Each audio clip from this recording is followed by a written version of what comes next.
In 1944, the Allies surge across Europe and look set to win the war.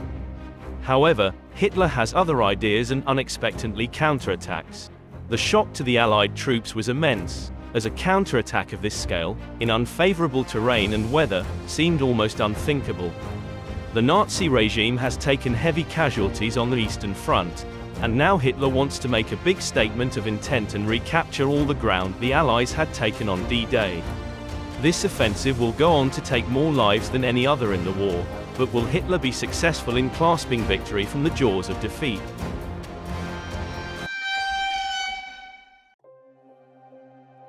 After 4 years, the Allies are finally back on European soil and the coalition spreads rapidly, retaking France and moving swiftly onto the Low Countries. In the east, Stalin and the Red Army has seen the tide of battle turn, and under attack on 2 fronts the Nazis are close to complete defeat. By early September, the Allies liberated Antwerp, a port city vital for supply lines that would be instrumental in the push eastwards. In contrast, the Nazi war machine had slowed due to dwindling supplies and material that had been devoured in a war on 2 fronts. Reports suggest that the German armies in the west are fighting with only 1/5 of the petrol needed to keep their tanks and vehicles moving. Hitler can see that situation is turning dire. However, he comes to the conclusion that retreat would be a disaster, and opts to start planning an offensive to devastate the Allies, and force them to negotiate for peace. His plan was simple: push for Antwerp and recapture the port city that, up till now, had been the lifeblood of the coalition's push east. Hitler's plan relies on 2 key factors: the element of surprise, and bad weather. By hitting them hard and fast he hopes to crush the Allies' growing morale, and with the bad weather, it will negate the overwhelming might of the Anglo-American air support. He gets reports of a fortnight of overcast weather and concludes this will be enough to complete his push to Antwerp. Meanwhile, the Allies are seemingly getting complacent as winter draws in. Omar Bradley is in control, but only because Patton had recently been demoted. Bradley is probably underqualified for the role as regional commander, and potentially only got the job due to being good friends with the Supreme Allied Commander Eisenhower. Bradley was described as lackadaisical and was guilty of underestimating the challenge to come, due to the massive success D-Day had been. Bradley was so confident that he ordered celebrities to be flown out to entertain his troops, confidence that was beginning to border on the complacent. However, complacency was about to be taken advantage of. On the 16th of December 1944 at 5:30 a.m. a ferocious roar of enemy artillery opens up across the American-controlled sector, followed immediately by a wave of tanks, and almost 500,000 German men. The tsunami of the Nazi war machine takes the Americans completely by surprise and in many sectors makes significant breakthroughs.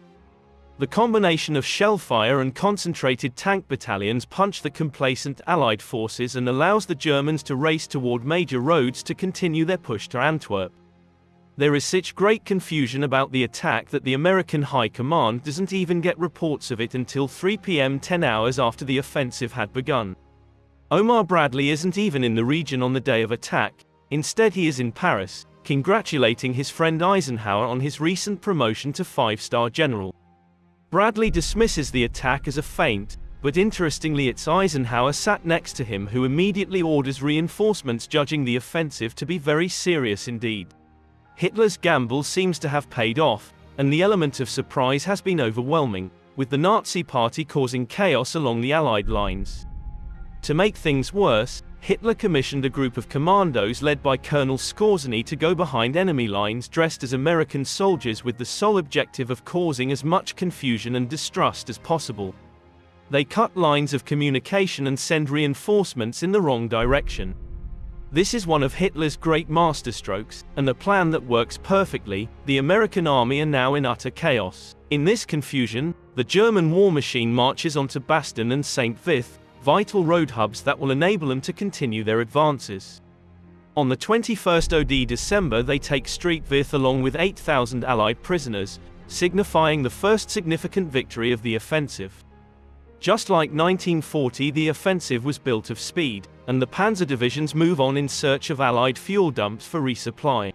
In the Ardennes, Bastogne is considered one of the most strategically significant towns, due to the 7 roads that intersect in its borders.